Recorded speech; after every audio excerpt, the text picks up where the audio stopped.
A lo largo de este retiro, Eclesiastés nos ha llevado por un camino que a veces ha sido incómodo de transitar, pero que siempre ha sido necesario. Y yo espero que al final, al igual que a mí, este tour a través de Eclesiastés haya sido fascinante y haya sido iluminador, a pesar de que apenas hemos podido rasgar la superficie del libro. Hay muchos temas importantes en Eclesiastés que no hemos podido tocar. Faltarían como 4 o 5 retiros más para poder cubrir todo el libro como se debiera. Ahora, la pregunta que queremos responder ahora, y de hecho el título de este último mensaje es: ¿y entonces cómo viviremos? Que no es original, es el título de un libro que yo aprecio enormemente, escrito por Francis Schaeffer, uno de mis héroes en la fe. La pregunta que queremos responder ahora es: ¿qué vamos a hacer con toda esta información? En un ratico bajamos de la montaña y mañana comienza el lunes. Jóvenes, ¿qué diferencia harán estos 3 días de retiro en tu vida debajo del sol a partir de ahora?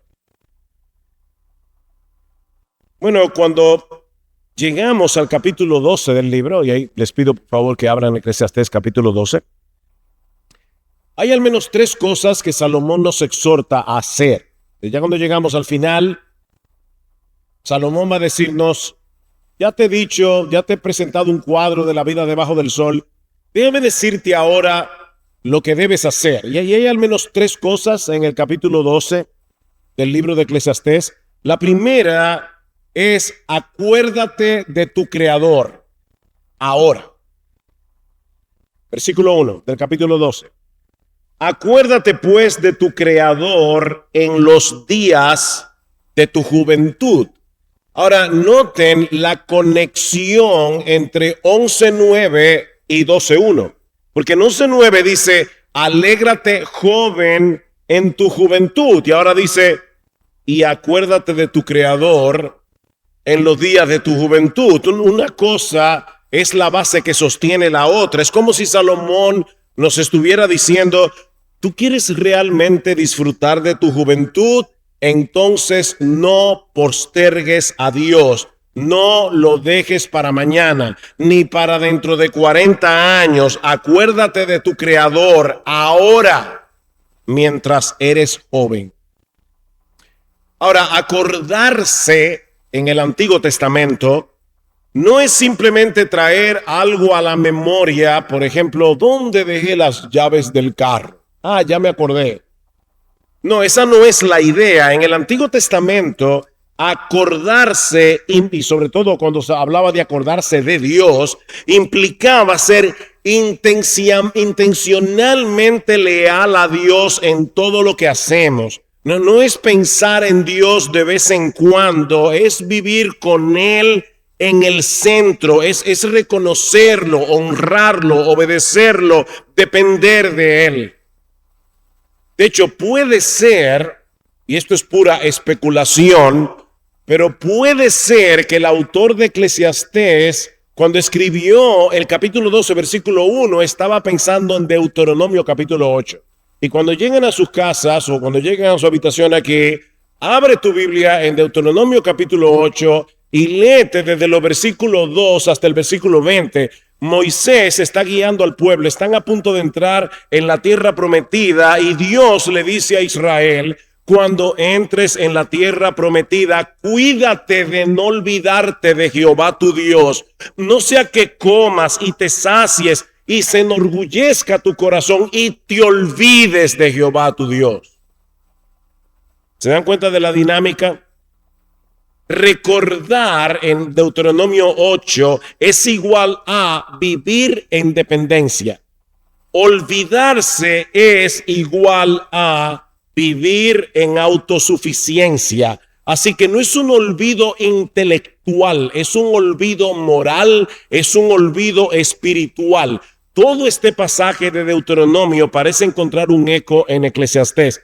Si lo leen con cuidado cuando lleguen a su habitación o cuando lleguen a su casa, se van a dar cuenta que Moisés le dice al pueblo, primero, reconoce quién sostiene tu vida. Segundo, que Dios es el dador de todo bien. Tercero, que tu capacidad tiene un límite. Y cuarto, que olvidarte de Dios tiene consecuencias. ¿Eso no le suena a Eclesiastés?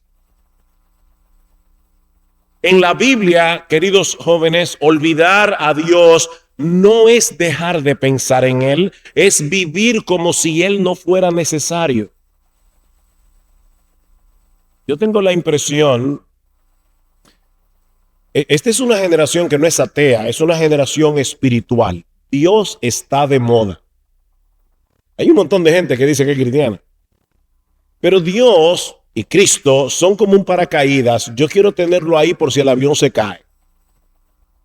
Es un plan B, un plan de emergencia. No. Olvidar a Dios no es dejar de pensar en Él, es vivir como si Él no fuera necesario. Por eso es que en Eclesiastés 12:1 no dice acuérdate de Dios. ¿Te diste cuenta? Míralo en tu Biblia, no, míralo en tu Biblia. No dice acuérdate de Dios, dice acuérdate de tu Creador en los días de tu juventud. Acuérdate del que te hizo. Acuérdate del que diseñó el mundo, del que diseñó la vida, del que diseñó el placer, la alegría. Si quieres alegrarte, joven, en tu juventud, no olvides que tú eres una criatura dependiente del Creador. Es lo que Eclesiastés está diciendo. Ahora, joven, ese no es precisamente el mensaje que el mundo quiere venderte. Si escuchas con atención las películas, las canciones, las series, el entretenimiento en general, te darás cuenta que el mensaje que el mundo te quiere vender es básicamente este. El pecado es divertido, Dios es aburrido, por lo tanto, si quieres disfrutar de tu juventud, olvídate de Él. ¿Estoy en lo correcto o no? Olvídate de Dios. Ese mensaje no siempre se comunica de forma grosera. No tiene que sonar a Bad Bunny. A veces puede sonar tan bonito como Frank Sinatra. ¿Recuerdan My Way? Aquí hay un hombre en My Way al final de su vida y se gloría de haberlo hecho todo como a su manera. Y dice en la canción, sin arrodillarme ante nadie y sin arrepentimientos. Planeé cada ruta trazada, dice Sinatra, cada paso cuidadoso a lo largo del camino y lo hice a mi manera, porque ¿qué es un nombre y qué tiene realmente? Porque si no es así mismo, entonces no tiene nada. Así mismo. Jóvenes, esta no es una canción simplemente, esto es una confesión de fe. Una confesión de fe. No creo en nadie por encima de mí. Yo tracé mi camino, yo tomé mis decisiones. Suena liberador, pero es una necedad esclavizante porque en última instancia la vida no depende de ti. Tamari decía ahora, ya tiene 40 y pico de años en el Señor. Estos últimos 3 años han sido súper difíciles. Uno pensaría, bueno, ya después que te han probado tanto y te han dado tantos exámenes, ya Dios te va a decir, no te preocupes que los últimos años que te quedan van a ser más fáciles. No siempre es así. De hecho, muchas veces no es así. Es una necedad. Joven, la vida no depende de ti. Yo recuerdo, tenía un amigo al que le predicaba el evangelio y yo he citado varias veces ese caso porque me chocó tanto. Yo le decía, fulano, entrégate al Señor. Y él me decía, mira, Sugel, yo creo en el evangelio, pero yo tengo planes de irme a vivir a otro lugar. Cuando yo llegue a esa ciudad, entonces voy a poder poner mi vida en orden y voy entonces a darle mi vida al Señor. Y yo recuerdo que le dije, fulano, ¿y si tú nunca llegas a esa ciudad? Un poco tiempo después, pasaron por su casa unos sicarios, le pegaron 2 balazos en la cabeza. Y yo recuerdo en el funeral, viéndolo en la caja de muerto, pensando, wow, nunca llegó. Nunca llegó. Pastor, ¿usted está tratando de asustarme? Bueno, estoy tratando de ayudarte a ser realista. Aparte de que puede ser que no te maten y que vivas 100 años, pero tú no ganas la vida cuando vas a terminar perdiéndola. Es una necedad. Así que acuérdate de tu Creador.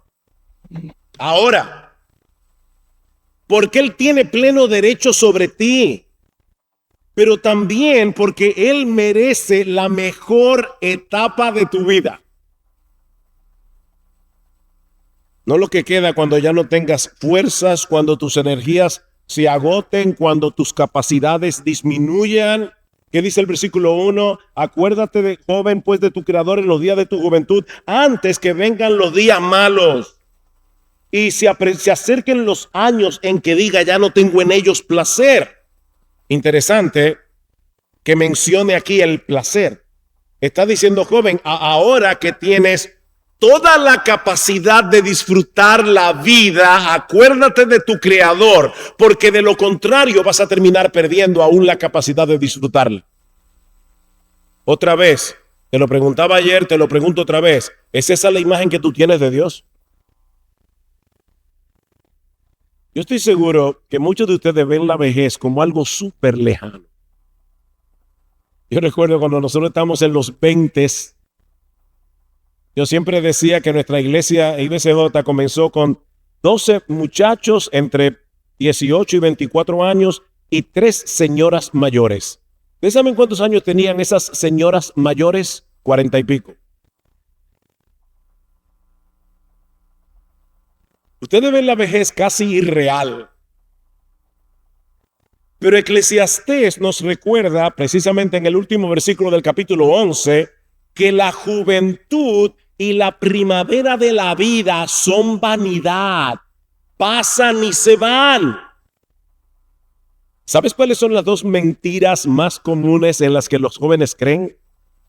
2 mentiras. La primera, tengo tiempo suficiente. La segunda, yo tengo control de mi vida. Bueno, Eclesiastés nos está diciendo, bájate de esa nube.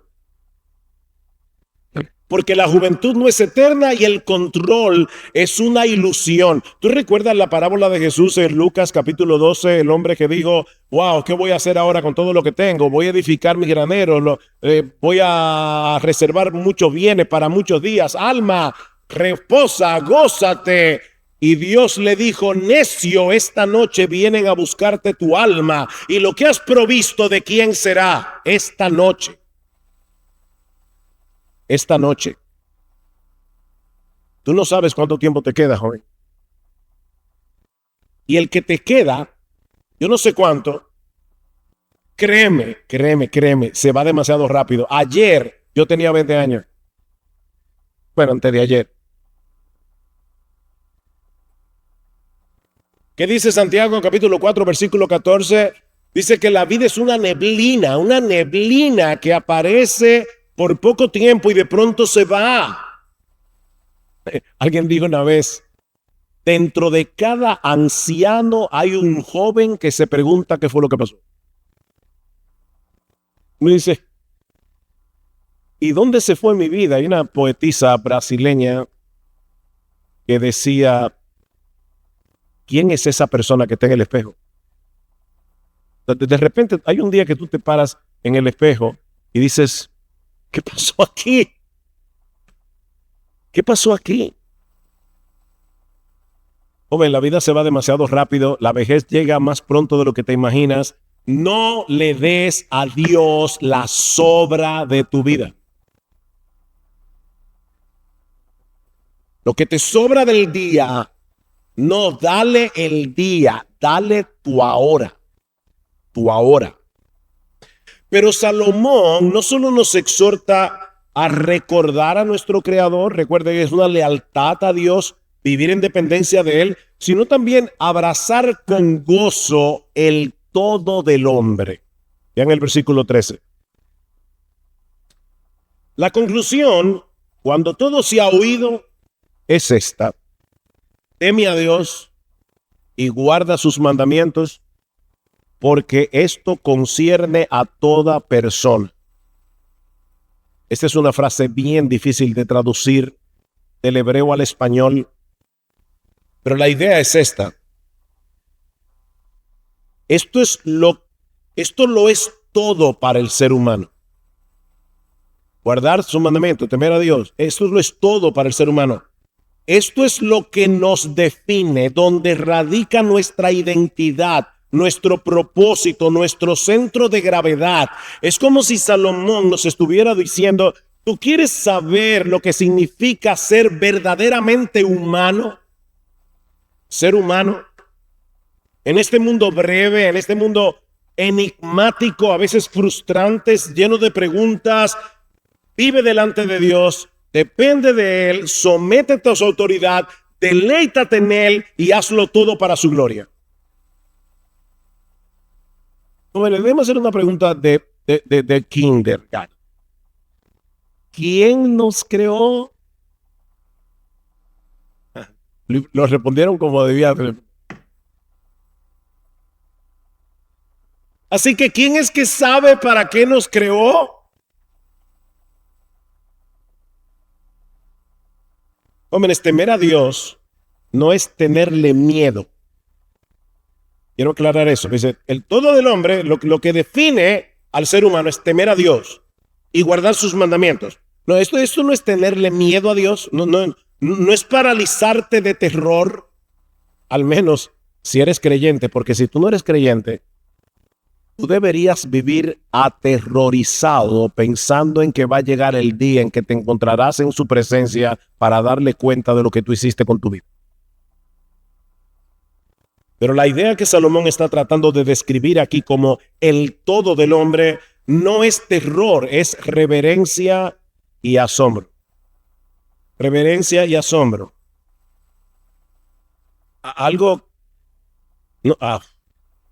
Ustedes no se imaginan lo que significa predicar. A veces uno está predicando y le llegan como 15 ideas a la cabeza. Uno dice, esta siete, no. Reverencia y asombro. Yo tengo el temor de que una de las cosas que está pasando hoy día en las iglesias es que Dios está siendo trivializado. Dios ha dejado de ser Dios y ahora ha sido convertido en el pan. De hecho, hay iglesias que dicen, quitemos todo lo que parece iglesia. Nosotros queremos que la gente vea que nosotros somos chéveres. Yo no quiero ser irreverente, pero Dios no es chévere. Dios es Dios. Dios es Dios. Cuando Dios descendió en el Sinaí, el pueblo estaba aterrorizado. Y dice en Hebreos capítulo 12 que Moisés dijo que él también estaba aterrorizado. Ahora algunos dirán, sí, pastor, pero eso era en el antiguo pacto. No. Lo que dice en Hebreos capítulo 12 es que ellos se acercaron a la sombra, pero nosotros en el nuevo pacto no nos hemos acercado a un monte físico, nos hemos acercado a la presencia misma de Dios, que es fuego consumidor. Y dice en Hebreos 12, alábenle con temor y con temblor. Yo creo, jóvenes, que en muchas iglesias en el día de hoy se ha perdido ese temor y ese temblor. Dios ha dejado de ser Dios y ahora es un tipo chévere. Y los mismos pastores están tratando de que la gente vea a Dios así. Eso es lo más terrible.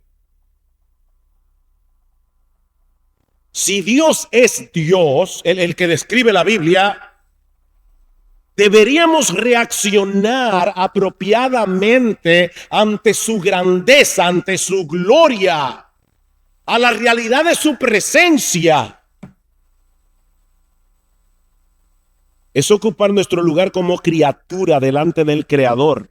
Es ordenar toda tu vida, óyeme joven, toda tu vida, tus estudios, tu trabajo, tus relaciones, el uso de tu tiempo, tus decisiones morales, gravitando alrededor de Dios y haciendo lo que Él dice. Muchos jóvenes piensan que guardar los mandamientos de Dios es perder la libertad y meterse en una camisa de fuerza. No, dice Jesús, todo el que practica el pecado es esclavo del pecado. Hace muchos años leí una ilustración de una mosca que va volando por la cocina junto con una mosca más joven. Y había un papel matamosca. Y eso casi no se usa, pero antes en las cocinas ponían un papel que tenía como miel. Entonces las moscas venían ¡pah! Y se quedaban pegadas del papel matamosca. Y dice la mosca más joven a la más vieja, wow, mire esa mosca, qué dichosa, toda esa miel para ella. Y la mosca más vieja le dijo, míralo bien, porque no es ella que tiene el papel, es el papel que la tiene ella. El pecado esclaviza, joven, y al que elijo libertare, será verdaderamente libre. No el pecado. ¿O tú crees que el diablo quiere que tu vida sea más feliz? ¿De verdad tú eres tan tonto como para creer que el diablo quiere alegrarte tu vida?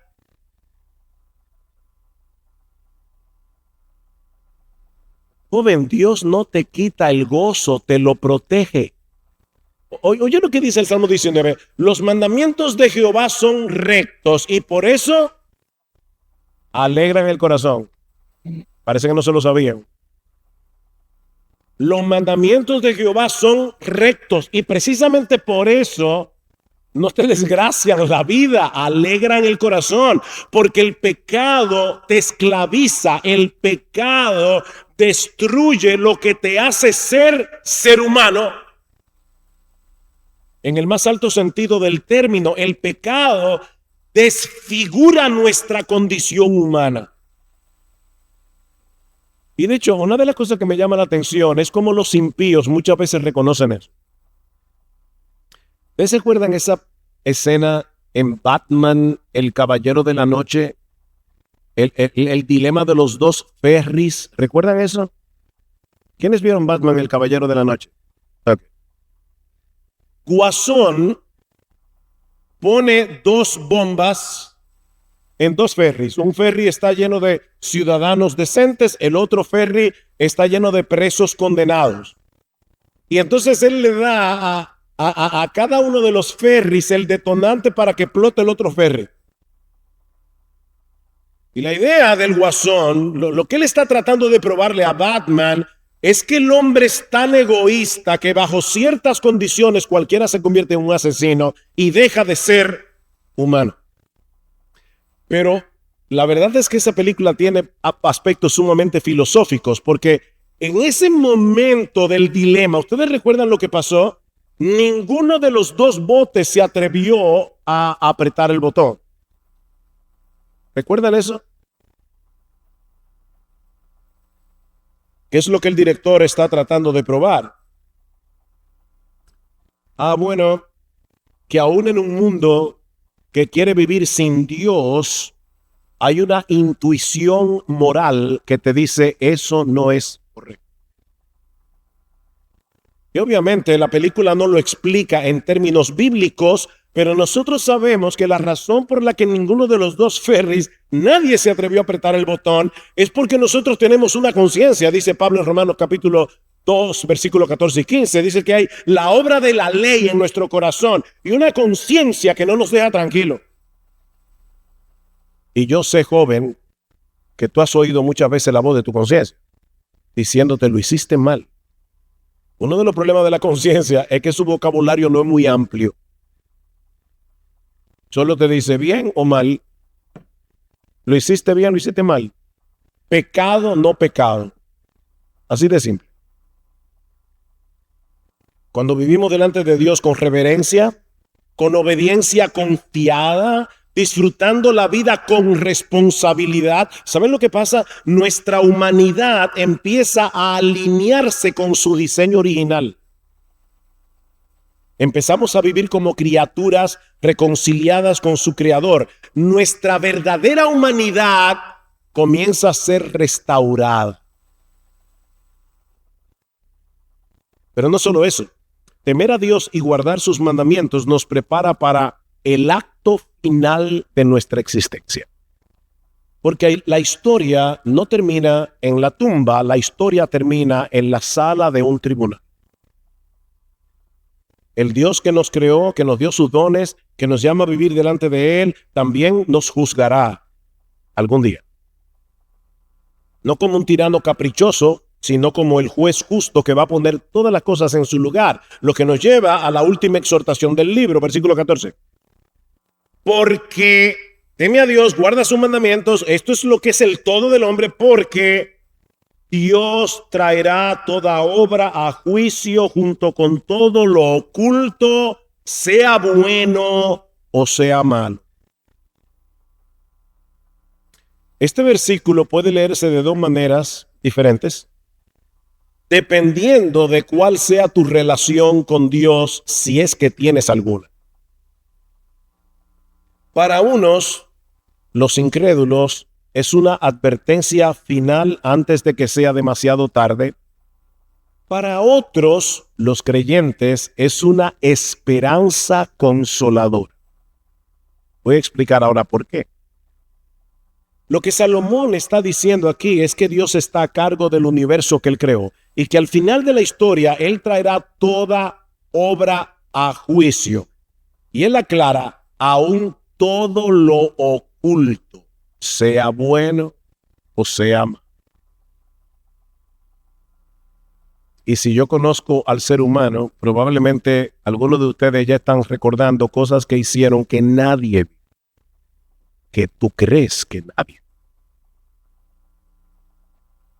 Así que, joven, si todavía estás viviendo como si Dios, como si tú fueras Dios, como si tú estuvieras a cargo, como si Dios fuera un estorbo para tu libertad, este último versículo de Eclesiastés es una misericordiosa llamada de atención.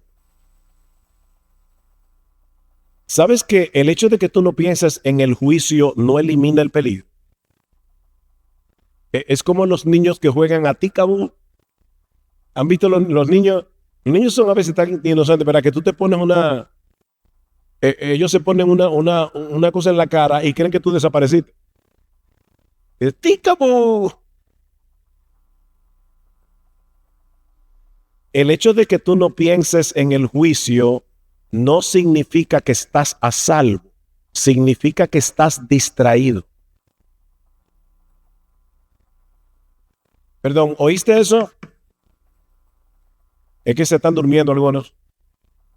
El hecho de que no pienses en el juicio no significa que estás a salvo, significa que estás distraído.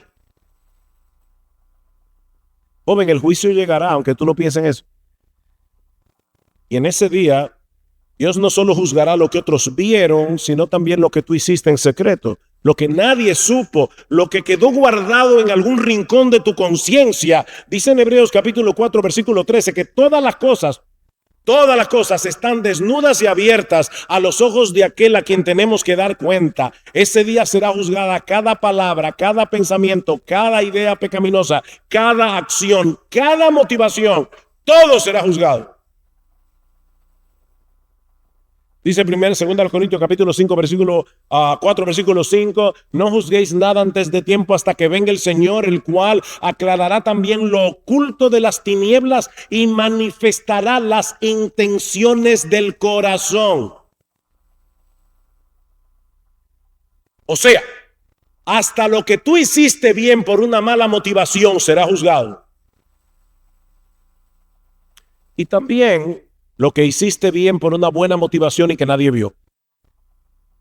Esto corta de dos lados.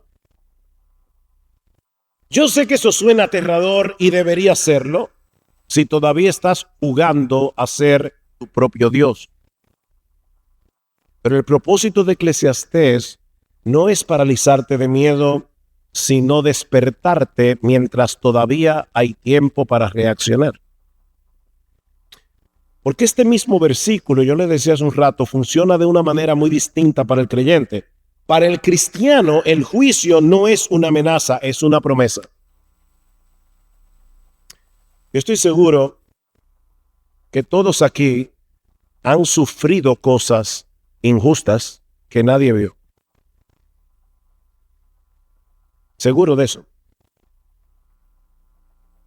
Tal vez nadie te hizo justicia.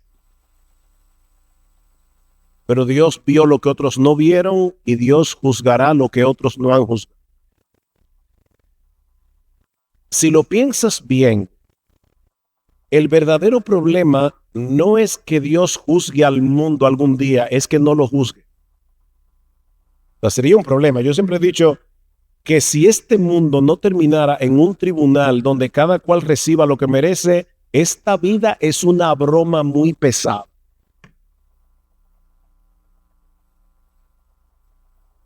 Si no hubiera un juicio, la injusticia tendría la última palabra, el abuso quedaría impune, el sufrimiento humano sería absurdo, piénsalo.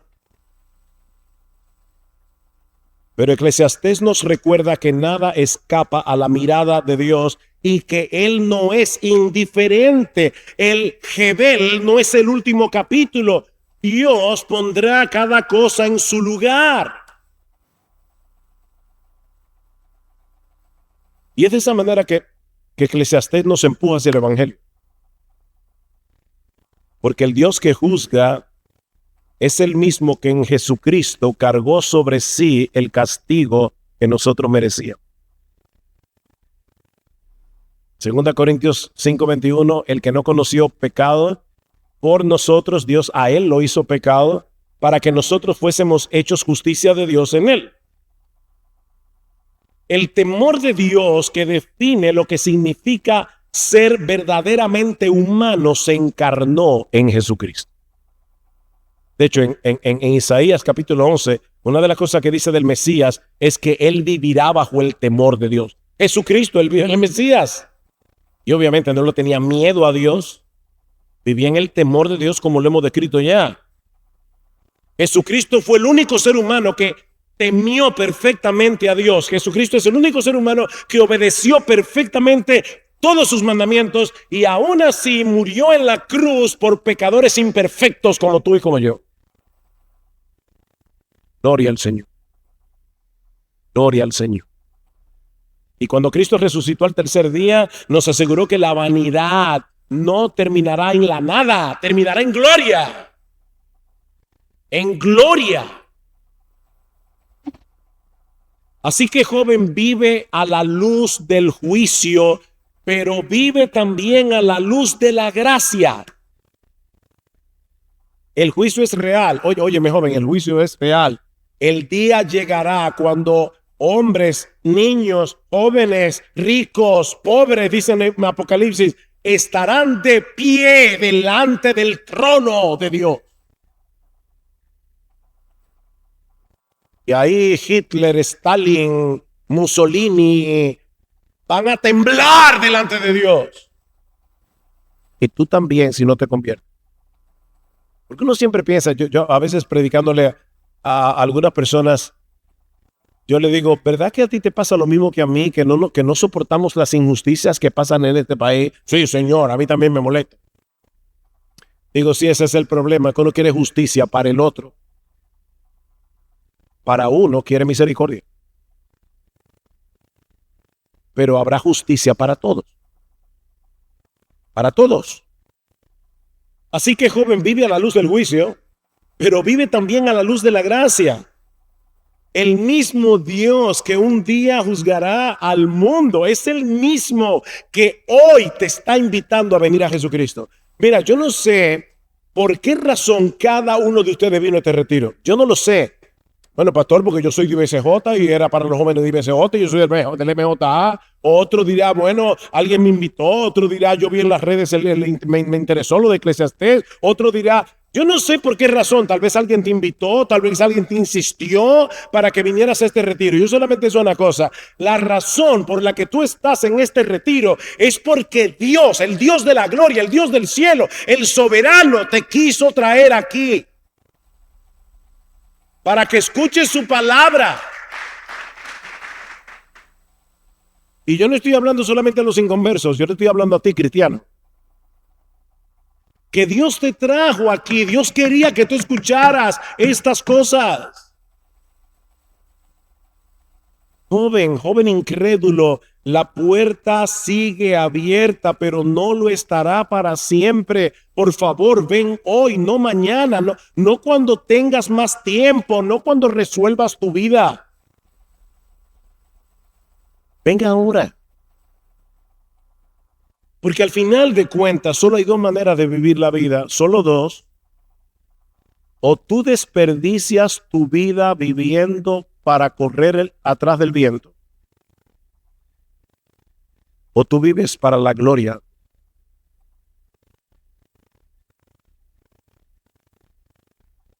Joven que profesas ser cristiano,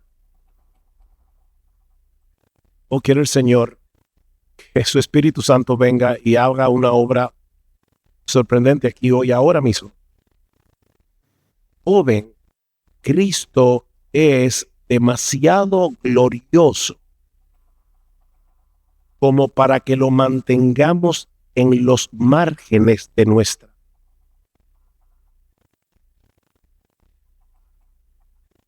Él no murió para darte una fe de fin de semana, ni para ocupar un lugar respetable en tu agenda. Él murió para ser tu tesoro. ¿Recuerdas la parábola de la perla?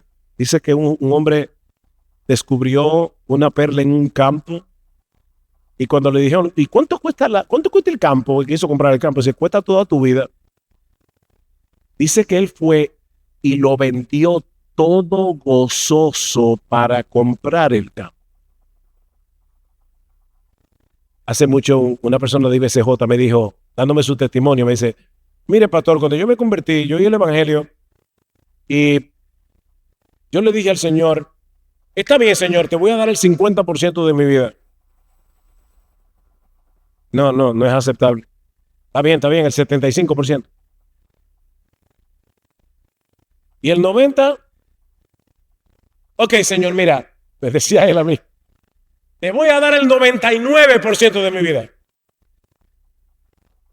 Todavía sigues camino al infierno. Tienes que darme el 100%. Y yo me temo que hay muchos de ustedes que creen que son cristianos porque le están dando a Cristo el 75, el 80%.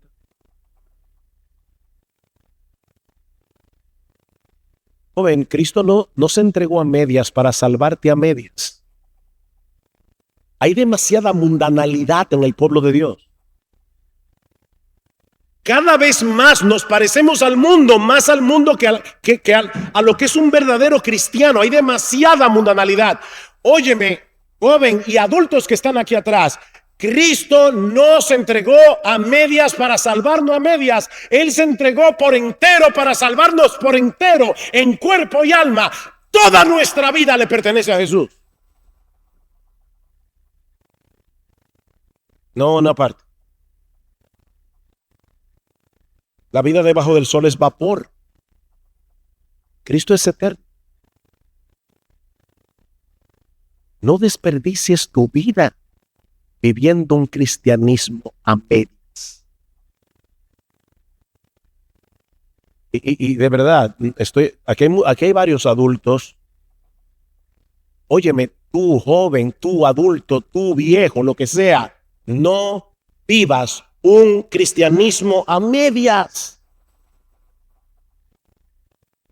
Porque perderlo todo por Cristo en realidad no es pérdida, es ganancia. El que pierda su vida la ganará. Y el que gana su vida terminará perdiendo. Oye, estas palabras de Pablo son súper conocidas. Hay textos de la Biblia que se convierten en white noise. ¿Saben lo que es? Ese sonido que tú ya ni lo oyes. Yo creo que hay textos de la Biblia que son tan conocidos que llegan a hacer ese tipo de ruido. Oye estas palabras de Pablo como si, ok, por un momento hay personas que dicen, wow, yo vi una novela, leí una novela o vi una película que era tan buena que yo quisiera ahora borrarme de la memoria para volverla a disfrutar otra vez. ¿Ha pasado eso? Ok, bórrate este versículo de la memoria y escúchalo por primera vez. pero cuantas cosas eran para mí ganancias, las he estimado como pérdida por amor de Cristo. Y ciertamente aún, palabra clave aquí, estimo todas las cosas como pérdida por la excelencia del conocimiento de Cristo Jesús, mi Señor, por amor del cual lo he perdido todo y lo tengo por estiércol, dice el texto. Aún, le dije que esa palabra era clave. Pablo escribió la carta a los Filipenses 30 años después de su conversión. 30 años después de haberse encontrado con Cristo en su camino a Damasco. Y después de 30 años de caminar con Él, después de 30 años de sufrimientos, de pérdidas, de prisiones, de rechazos, de críticas, de cicatrices, Pablo no dijo, tal vez exageré un poco. Yo creo que yo debo ser un cristiano más moderado. Y yo me temo, de verdad, yo me temo que hay muchos cristianos que están tratando de domar su vida cristiana. Están tratando de modelarla un poco, de pulirle las aristas para no ser tan cristiano.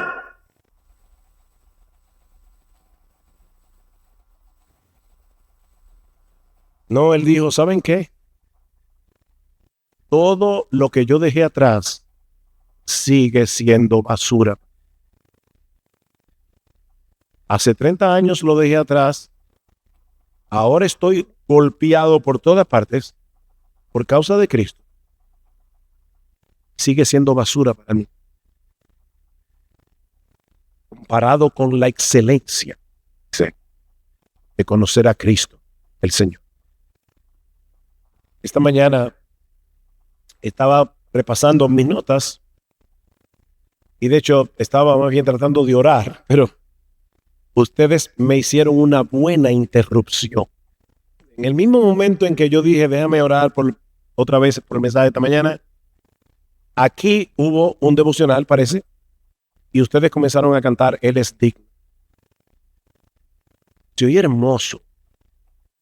Las voces subían a la habitación y yo tuve que dejar de orar.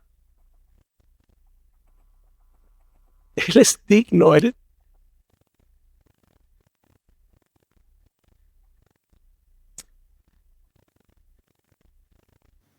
Hermano, a veces yo veo las iglesias y veo personas con los ojos cerrados, levantando la mano. El problema es que a veces son personas que yo conozco. Y yo sé cómo viven de lunes a sábado. Y honestamente, eso me hace mucho ruido. Cristo es digno.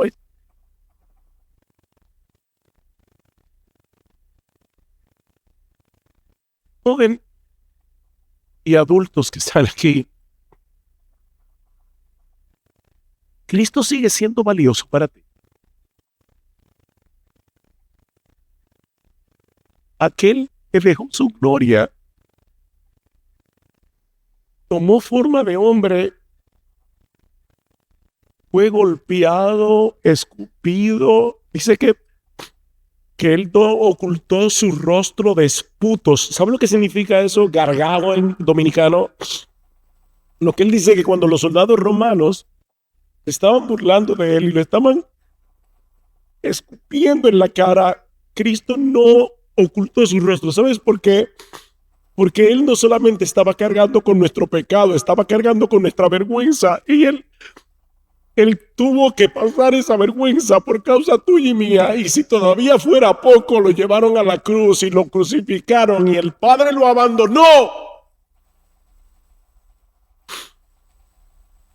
Cristo fue hecho maldición por ti y por mí. Cuando estemos en la gloria,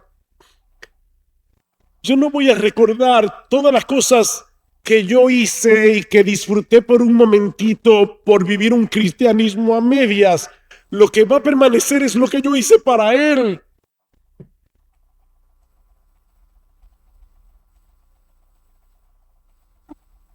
Jóvenes, Solo una vida pronto pasará, solo lo que es para Cristo durará. Da a Cristo todo, es lo único que hacer cuando se tiene solo una vida. Solo una vida, tú tienes una sola vida, tú tienes una sola juventud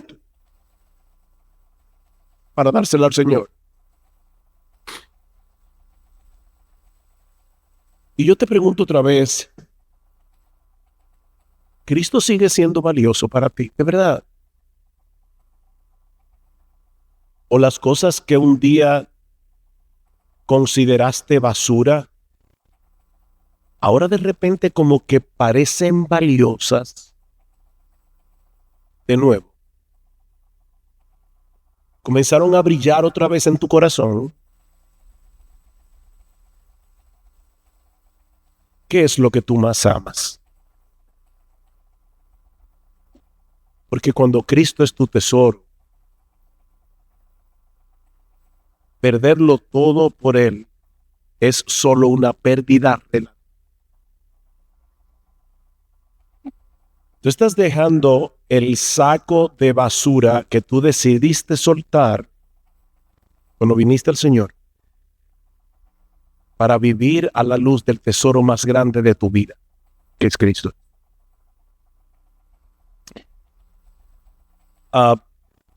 Yo no pensaba hablar de esto, pero ya voy a terminar. Hay una cosa que me llama mucho la atención.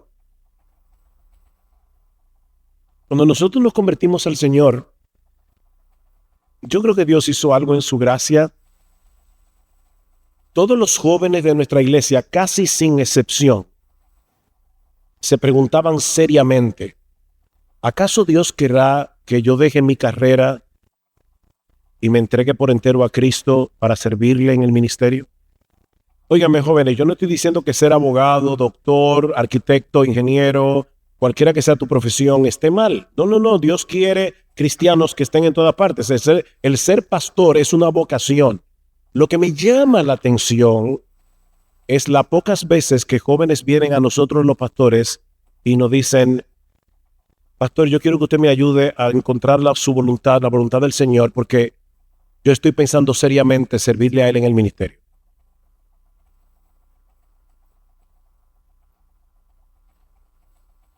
Cristo merece que tú pienses eso. Tal vez al final la respuesta es, no, no, no, joven, yo no quiero, yo quiero que tú seas un buen médico, yo quiero que tú seas un buen abogado, yo quiero que tú seas un buen arquitecto, yo quiero que tú seas un buen empresario, yo quiero que tú seas un buen analista de sistemas, yo quiero que tú seas lo que tú eres. Está bien, joven, está bien.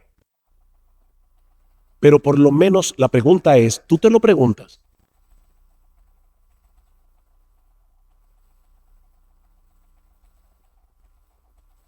Él es digno. Él es digno. Él es la perla de gran precio por el cual vale la pena perderlo todo. Él es hermoso, glorioso, digno de ser alabado, digno de ser servido, digno de ser honrado, digno de ser obedecido. Él es digno. Él es digno. Oh, quiere el Señor obrar a través de su palabra para que nosotros dejemos atrás lo vano de este mundo, lo fugaz de este mundo, y nos aferremos al eterno para entonces poder disfrutar de este mundo sin que sea un ídolo, sino un beso en la mejilla de nuestro buen Padre.